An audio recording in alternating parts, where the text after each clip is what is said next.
And no one ever sets out to build a losing boat. It's always a winning boat, and as it's being built, we're gonna win races. And then it becomes a real boat, and it runs, and sometimes it's successful, sometimes it's not.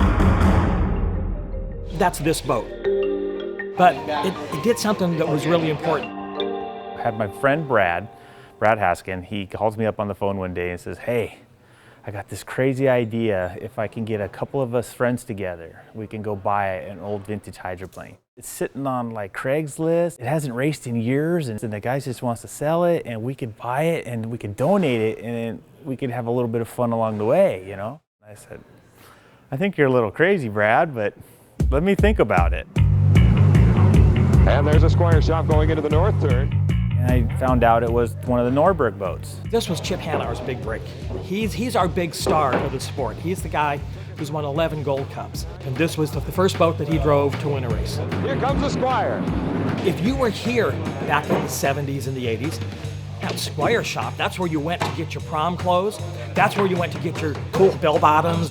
That connected the sport to the people. Squire Shop, Chip Hanauer holding on to the lead as they go up into the air. I remember when I was a young kid, we used to go to the Squire Shop and buy clothes.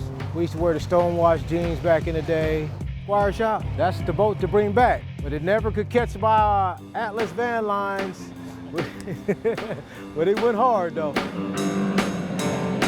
Run number 2. In a race when you're running around a track, if you're there and you come up the winning line, if you can throttle hard, that guy in front of you doesn't know if you got it to beat him, and that's the way we used to win races.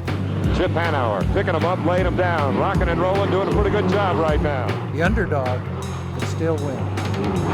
Good ride for Chip Hanauer. I thought about it, and it sounded even more crazier.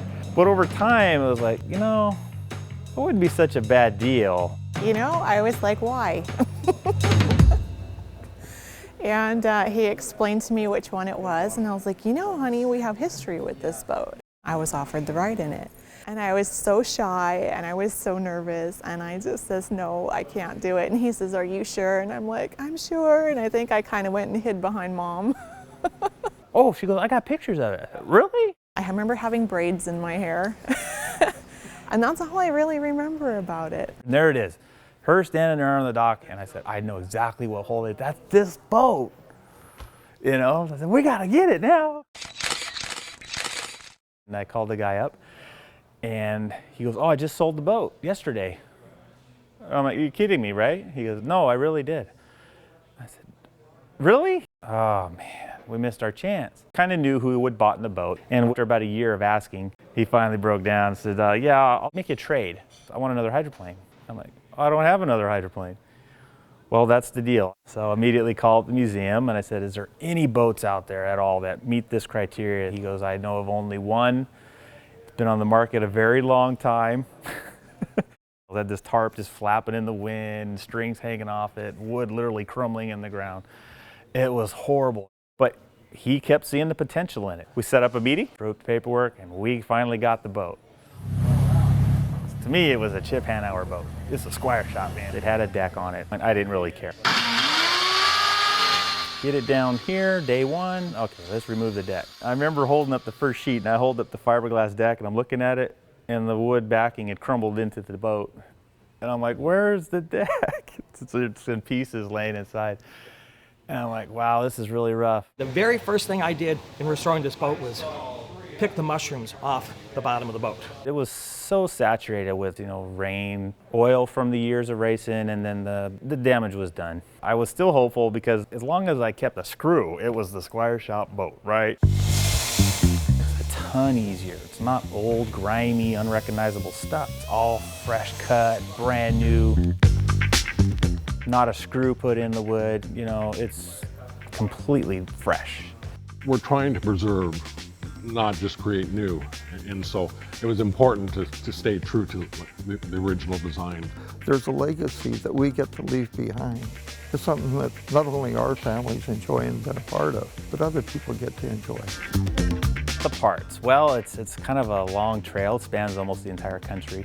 Some of them literally about a block from my house, which was the cowling in the lake. Once I heard that story, you wouldn't believe how many times I drive by and God, it's out there somewhere. It was a long time to just find out where it was, and then to get the amazing amount of volunteers I had to help me get it. 30 some odd years at the bottom of Lake Washington. Perfect condition. Exciting. Great job, guys. These guys see we're working on the project, go, hey, we got these parts hanging up on the wall in our garage. Where'd you get those? Oh, the boat caught on fire, or something exploded, engine failure, whatever. The guys were just saying, here, take it home souvenir. Been on the guy's wall since the day it happened. He goes, you might want to use these. Absolutely. The boats now are all plastic, they're all composite boats, but the old method of building them out of wood is getting lost. So it's kind of cool to help show these guys and teach them how we did it. We're building boats, and we're teaching people how to build boats. So we're preserving more than the history, we're preserving the knowledge. It was just going to have been a museum piece, and I probably wouldn't have gotten involved, but to see it run again, that's the really cool part about it. I feel good and nervous at the same time. First time for a boat going out is always, you never know. You always double check, triple check, but there's always that little heebie-jeebies, you know.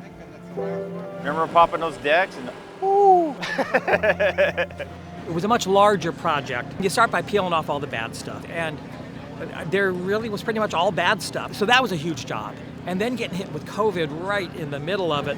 This one took a lot longer than it should have, but we're really, really happy to have it on the water finally. Come on, Dave. There we go.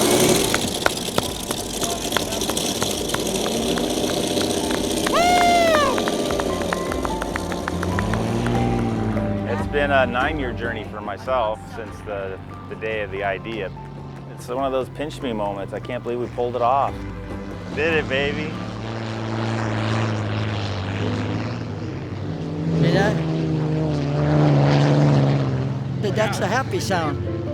I haven't decided if I'm going out for a ride yet. Maybe. Anything's possible. I have no desire to ride in the boat. I am still just a fan, and that's all I'll ever be. Oh, Bob, we did it, man. Yep. Every boat has sort of a spiritual guide, if you will. And that's Gary for this project. He is certainly the spiritual guide to this boat. He raised money, then he bought the boat, and then he donated the boat. Our guy for the Squire Shop is Gary Laws. I mean, it's probably built better now than it ever was brand new. It's a piece of art that actually runs now. Would I do it again? Well, I'd probably do it a little differently. But, you know, it was totally worth it. It's not just about the boat, and it's not just about, you know, getting it back out on the water. It's about the journey with my family. Seeing my dad and seeing Gary smile and seeing Mom smile, that's the important part to me.